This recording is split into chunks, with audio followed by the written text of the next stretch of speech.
Hello friends, આજે આપણે ઢોકળા બનાવીશું। તેના માટે આપણે આ વાડકીના પ્રમાણે મેં 3 વાડકી ચોખા, 1 વાડકી ચણાની દાળ અને 1 વાડકી અડદની દાળ લીધી છે અને 1/4 કપ જેટલું મગની દાળ લીધી છે અને 2-3 પાણીથી ધોઈ લીધું છે અને પછી એને આખી રાત માટે પલાળી મૂકી છે।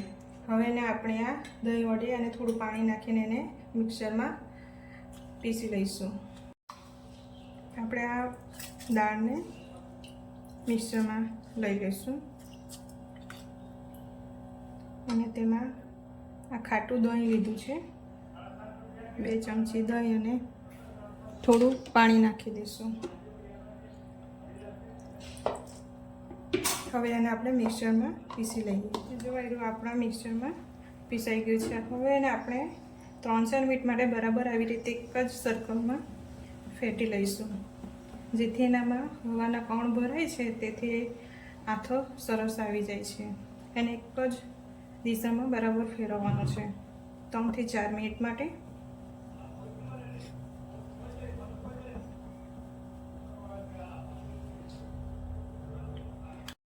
તો આપણું આ ઢોકળાનું ખીરું બરાબર 3 થી 4 મિનિટમાં ફેટાઈ ગયું છે। હવે એને આપણે 7 થી 8 કલાક માટે આથાવા મૂકી દઈશું। તો આ જો આપણે આ ઢોકળાના ખીરામાં બરાબર આથો આવી ગયો છે અને ફેટી લઈશું। હવે તેમાં આપણે 1 ચમચી આદુ મરચાં લસણની પેસ્ટ નાખીશું, સ્વાદ મુજબ મીઠું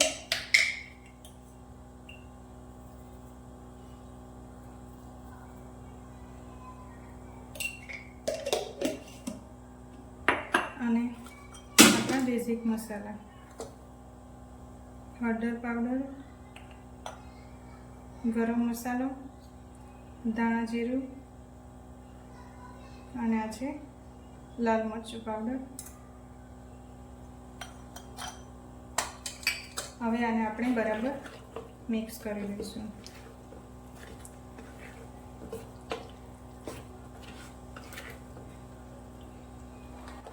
તો આપણું આ બેટર એકદમ મિક્સ થઈ ગયું છે બધા મસાલા। એમાં થોડું આપણે તેલ નાખીશું,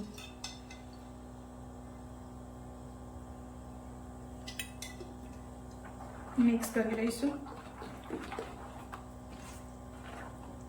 આ ખીરું આપણું એકદમ પરફેક્ટ છે, એમાં પાણી નાખવાની કોઈ જરૂર નથી। તમને એવું લાગે થોડું થીક હોય તો તમે થોડું પાણી નાખીને આ રીતનું કરી શકો છો। તો આપણે હવે આમાં ઈનો નાખી દઈશું અને થોડું પાણી નાખીને એક્ટિવેટ કરી દઈશું અને બરાબર મિક્સ કરી લઈશું।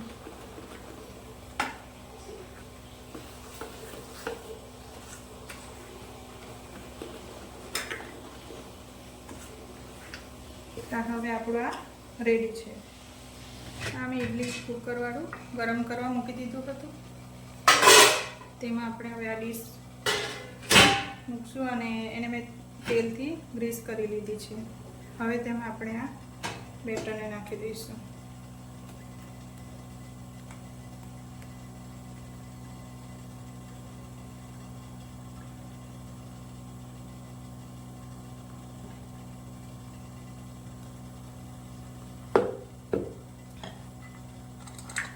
તેની ઉપર આપણે આ લાલ મરચું પાવડર અને થોડા તલને સ્પ્રિંકલ કરી દઈશું।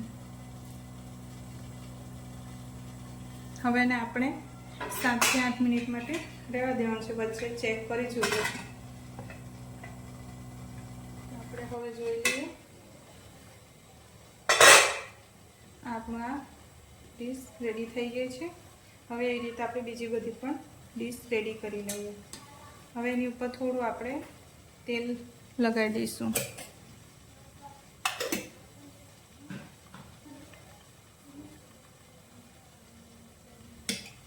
હવે આપણે બીજી બધી ડીશો તૈયાર કરી લઈએ। એની ઉપર જે આપણે તેલ લગાવ્યું છે એને સ્કીપ નહીં કરતા, એની ઉપર તેલ થોડું લગાવજો થઈ જાય પછી, અને એનાથી આપણા ઢોકળા મુલાયમ બનશે। પછી આ ઢોકળાનું જે છે તેને આપણે થોડું ઠંડુ થવા દઈશું, પછી એને ડાયમંડ શેપમાં કાપી દઈશું. તો આપણે આ બધા ઢોકળા રેડી છે. હવે આની ઉપર આપણે વઘાર કરી લઈશું. આપણા આ ઢોકળા એકદમ જાળીદાર બન્યા છે ને એકદમ સોફ્ટ બન્યા છે. હવે આપણે વઘારી લઈશું. તેનામાં આપણે તેલને નાખી દઈશું.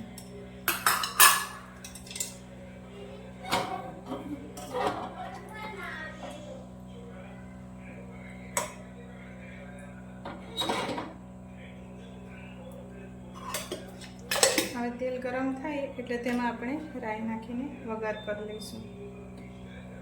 આ ઢોકળાનું જે આપણે માપ લીધું હતું તેનાથી આપણે 3 ડીશ બનાવી શકીએ છીએ. તો આપણું તેલ થઈ ગયું છે. હવે તેમાં આપણે થોડી રાઈ નાખી દઈશું.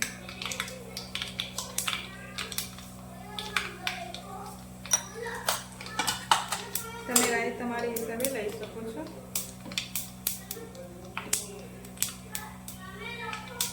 હવે આપણે આ વઘારને ઢોકળા પર નાખી દઈશું.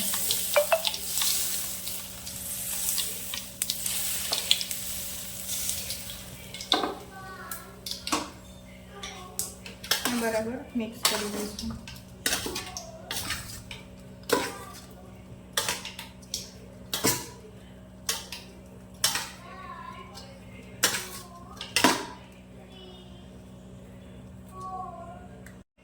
ધાણાથી એને ગાર્નિશિંગ કરી લઈશું.